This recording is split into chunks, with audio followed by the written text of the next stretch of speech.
Assalamu alaikum. Welcome to my online class. Hope all of you are very fine. I am also fine by the grace of Allah, Almighty Allah. So today I want to give a lecture or give a video on another lecture on completing sentence. Completing sentence. I gave one or two classes on completing sentence.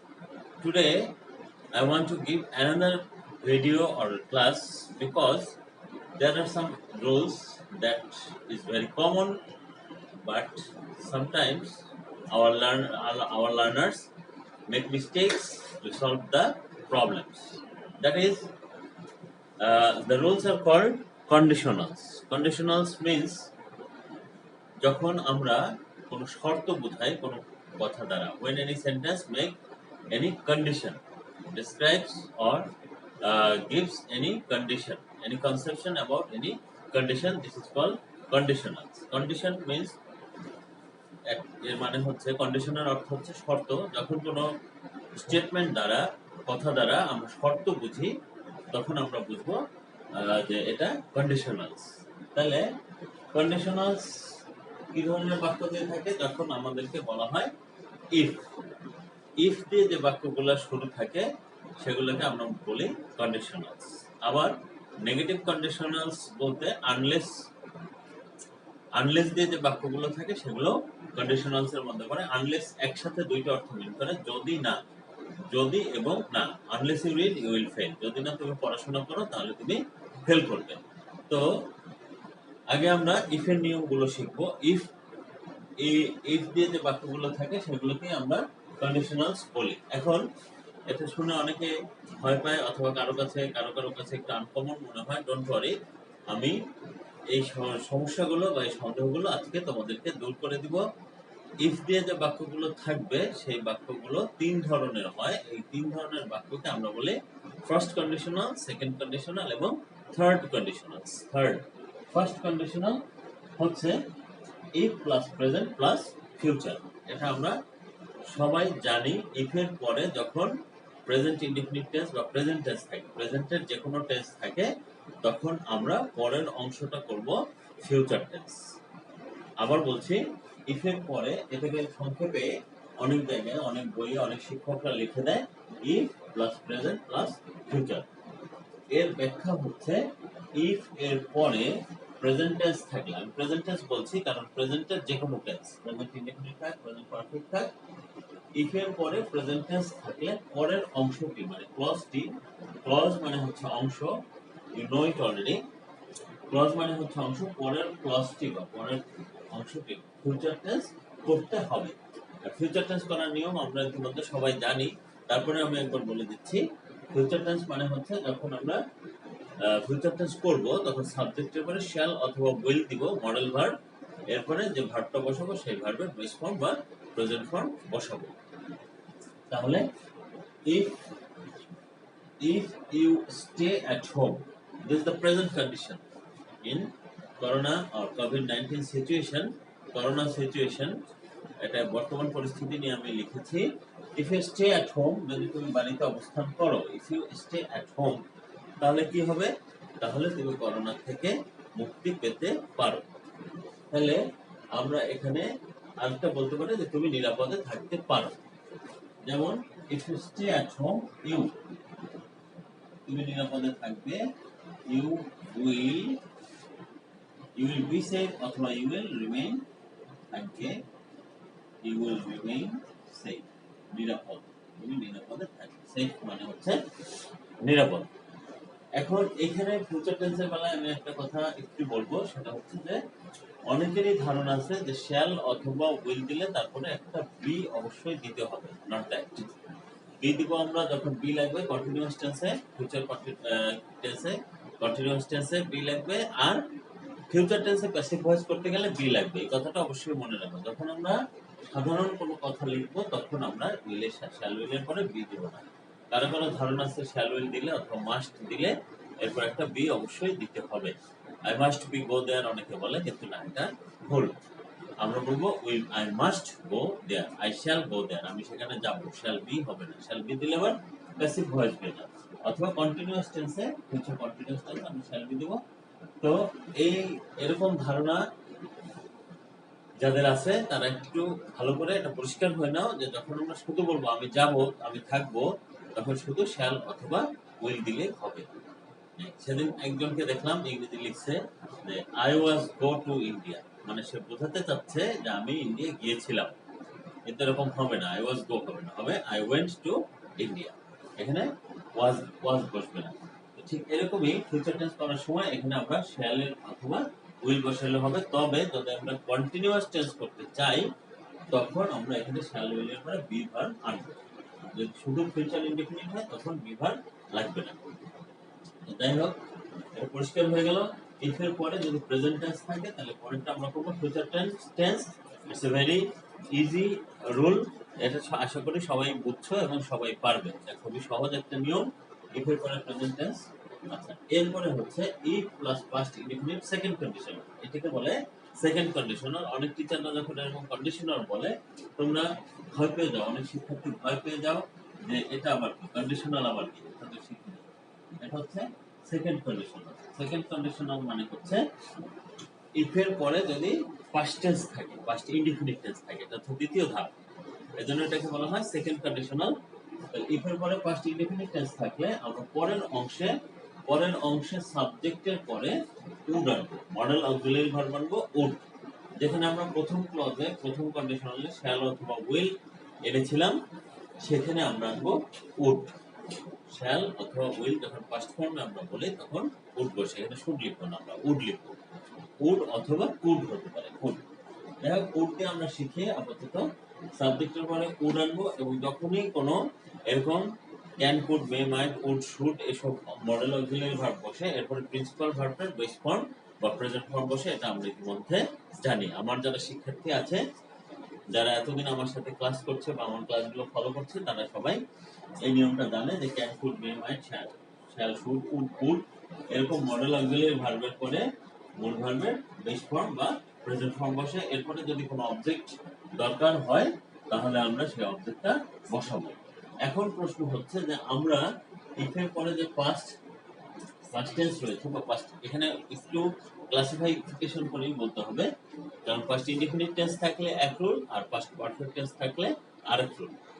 কাজেই আমরা এখানে বলবো if এর পরে যদি past indefinite tense থাকে, পরের ক্লজে যেহেতু আমরা উড আনবো, তাহলে আমরা একটু প্রথমে বাক্যটা দেখে সবার আগে বুঝতে হবে যে weather it is past tense or present tense. তাহলে এখানে আমরা যখন দেখব ভার্বটা আমরা দেখে বুঝবো কিভাবে যেটা পাস্ট ইনডিফিনিট টেন্স। আমরা বুঝবো যখন দেখবো যে ভার্বের পাস্ট ফর্ম দেওয়া আছে, সিম্পল পাস্ট ফর্ম দেওয়া আছে, তখন আমরা বুঝবো এটা past indefinite tense. If you started early, যদি তুমি একটু আগে শুরু করতে মানে কোনো কাজ শুরু করতে অথবা যাওয়া শুরু করতে, তাহলে তুমি কি করতে? তাহলে আমরা এখানে পরের ক্লজে আবার এই সাবজেক্ট লিখে রেখেছি, আমি এই সাবজেক্ট বসাবো, সাবজেক্ট হচ্ছে ইউ, তারপরে বসাবো ইউ উড। যদি তুমি একটু আগে শুরু করতে, ধরো কোথাও যাওয়ার যাত্রাটা যদি তুমি আগে শুরু করতে, তাহলে তুমি সময় মতো পৌঁছতে পারতে। আর started early, you would reach, এই রিচ হচ্ছে এখানে ভার্ব, এই রিচ মানে পৌঁছানো, আর ইএসইএইচ রিচ মানে পৌঁছানো।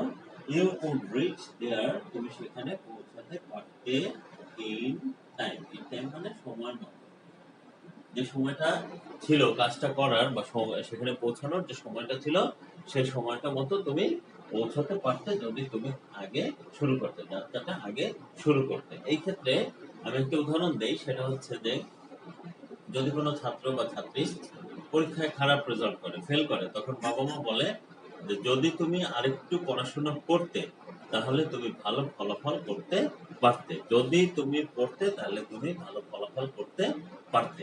এটার মানে হচ্ছে যে তুমি পড়াশোনা করো নাই, কিন্তু এখন পড়াশোনা করার সময়টাও পার হয়ে গেছে, আর ভালো রেজাল্ট করার সময়টাও পার হয়ে গেছে, এখন আর সময় নেই। তার মানে দুইটাই অতীত হয়ে গেছে। যখন দুইটাই অতীত হয়ে যাবে তখন আমরা এই কথাটা বলবো। উড বসাই আমরা সাধারণত যখন অতীতকালের কোনো পসিবিলিটি মানে সম্ভাবনা বোঝাতে চাই, তখন আমরা উড বসাই। উড আরেকটা উড বসাই, যখন অ্যাপ্লিকেশন আমরা লিখি উড, বিনয়ের ক্ষেত্রে আমরা উড বসাই।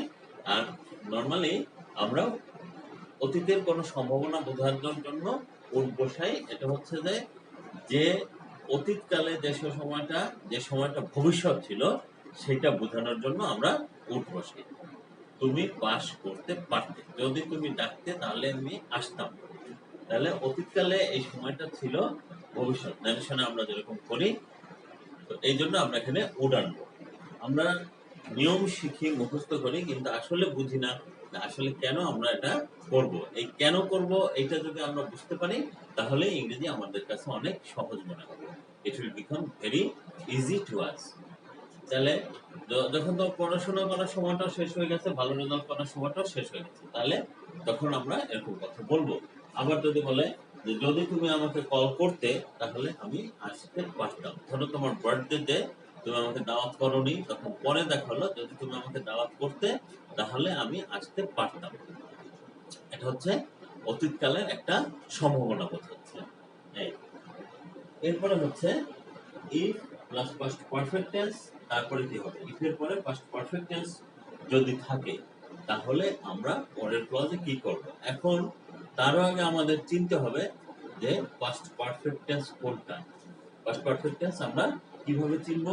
যদি ইফ এর পরে দেখি সাবজেক্ট আছে এবং তারপরে অক্সিলারি ভার্ব আছে হ্যাড, তারপরে মূল ভার্বে পাস্ট পার্টিসিপল ফর্ম রয়েছে, তাহলে বুঝবো এটা পাস্ট পারফেক্ট টেন্স। শুধু হ্যাড থাকলে পাস্ট পারফেক্ট টেন্স হবে না, শুধু হ্যাড থাকতে পারে তখন হবে এটা পাস্ট ইনডিফিনিট টেন্স। এটা আমি একটু পরে আরো ব্যাখ্যা করে দিচ্ছি।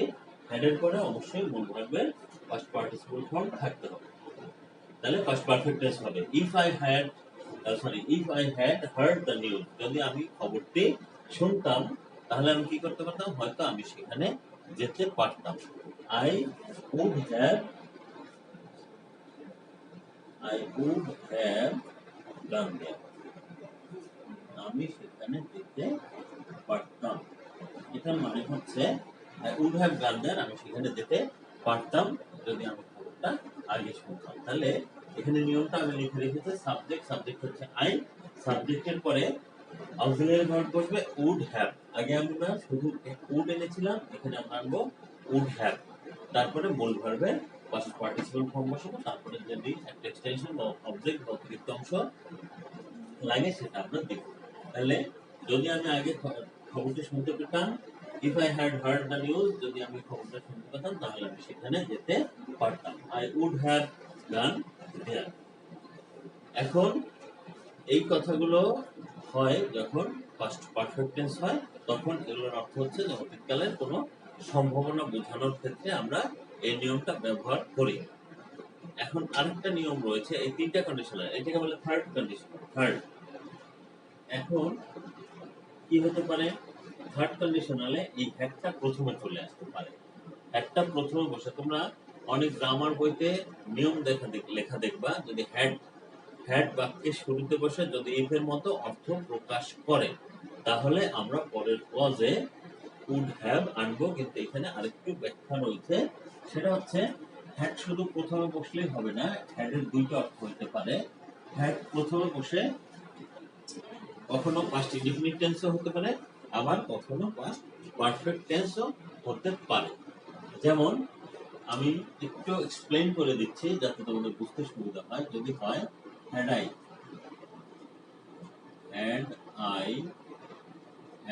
I the wings of a bird, had I the wings of a bird. Now প্রশ্ন হচ্ছে যে এটা কোন টেন্সে রয়েছে? এটা past indefinite tense. Past indefinite কেন? এখানে শুধু হ্যাড আছে, এরপরে আর কোনো ভার্ব নাই, তাহলে হ্যাডই হচ্ছে এখানে প্রিন্সিপাল ভার্ব, মূল ভার্ব। হ্যাডের পরে যদি দেখো যে এরপরে আর কোনো ভার্ব নাই, প্রিন্সিপাল ভার্ব নাই, তাহলে হ্যাডকে মনে করবো আমরা এটাই প্রিন্সিপাল ভার্ব, পাস্ট টেন্সে রয়েছে এবং এটা পাস্ট ইনডিফিনিট টেন্স। এবং আরেকটা কথা হচ্ছে যে হ্যাডের অর্থ পাওয়া যাবে বাক্যের মধ্যে, অবশ্যই হ্যাডের অর্থ পাওয়া যাবে, কিন্তু হ্যাড যদি অক্সিলারি ভার্ব হিসেবে বসে তাহলে হ্যাডের অর্থ বাক্যের মধ্যে পাওয়া যাবে না। এখানে কিভাবে অর্থটা আছে? Had I the wings of a bird, মানে আমার যদি পাখির মতো পাখা থাকতো, তাহলে এখানে থাকা থাকা অর্থে হ্যাডের অর্থ রয়েছে বাক্যের মধ্যে। আমি এটা একটু পরে সলভ করে দিচ্ছি। আর পাস্ট পারফেক্ট টেন্সের একটা উদাহরণ দিই নেই। হ্যাড প্রথমে বসে ইফের মতো অর্থ প্রকাশ করবে। Had I been a rich man. এখন এই দুটো বাক্যের মধ্যে আমরা একটু পার্থক্য লক্ষ্য করছি। সেটা হচ্ছে যে এখানে শুধু হ্যাড আছে, হ্যাডের পরে আর কোনো ভার্ব নাই, কিন্তু এখানে হ্যাডের পরে সাবজেক্টের পরে আবার একটা মূল ভার্ব রয়েছে। বি ভার্বের পাস্ট পার্টিসিপল ফর্ম এখানে আছে। এটা তাহলে had been a rich man এর অর্থ হচ্ছে যদি আমি একজন ধনী লোক হতাম। এখন আমরা এটাকে বলছি পাস্ট ইনডিফিনিট টেন্স আর এটাকে বলছি পাস্ট পারফেক্ট টেন্স। এই পার্থক্য দুটো তোমাদের কাছে খুবই স্পষ্ট হতে হবে, না হলে পরের ক্লজটা বসাতে ভুল হয়ে যাবে। এটা যেহেতু পাস্ট ইনডিফিনিট টেন্স বলছি, তাহলে আমি বলবো had I the wings of the bird. তাহলে আমি কি করতে পারতাম, পাখির মতো পাখা থাকলে আই উড ফ্লাই। আর ফ্লাই আমি উঠতে পারতাম, কোথায় উঠতাম, আকাশে উঠতাম। I would fly in the sky. আমরা আকাশে উঠতে পারতাম। আমি যদি আমার পাখির মতো পাখা থাকতো তাহলে আমি আকাশে উঠতে পারতাম। That is past indefinite tense. আর যদি পাস্ট পারফেক্ট টেন্স থাকে তখন আমরা কি করব, had I been a rich man. আর পরের অংশ আমরা জানি, এর পরের অংশটা হবে I would have. I would have helped. এই নিয়মটা একটু জটিল, এটা খুব ভালোভাবে শিখবা তোমরা। I would have helped the poor. আমি অনেক ভালো ভালো স্টুডেন্টদেরকেও দেখেছি যে তাদের এটা বুঝতে একটু সমস্যা হয়। প্রথমে যখন আমি বুঝাই তখন খুবই সহজ লাগে, পরবর্তীতে গিয়ে একটু ভুল করে ফেলে। এখন এখানে এটা হচ্ছে অক্সিলারি ভার্ব, তারপরে বিন আছে, যেহেতু বিনটা হচ্ছে মূল ভার্বের পাস্ট পার্টিসিপল ফর্ম। এটাকে আমরা করতে পারি had, if I had hard the news. Had I hard the news এরকম যদি হয় তাহলে আমরা বুঝবো যে এটা পাস্ট পারফেক্ট টেন্স আছে। এই বিন থাকলে আমরা বুঝবো যে এটা পাস্ট পারফেক্ট টেন্স আছে। অক্সিলারি ভার্ব হচ্ছে হ্যাড আর মূল ভার্বের পাস্ট পার্টিসিপল রয়েছে। তাহলে হ্যাড থাকলেই আমরা পাস্ট পারফেক্ট টেন্স মনে করব না।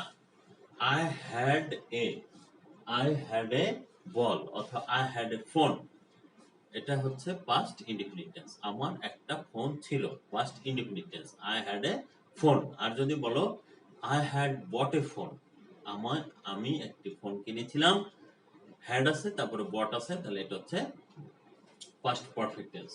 তাহলে এখানে হ্যাডটা প্রথমে বসে এইখানে ইফের মতো অর্থ প্রকাশ করছে। এখানে হ্যাডের অর্থ হচ্ছে দুইটা, একটা হচ্ছে ইফ আর একটা হলো অক্সিলারি ভার্ব।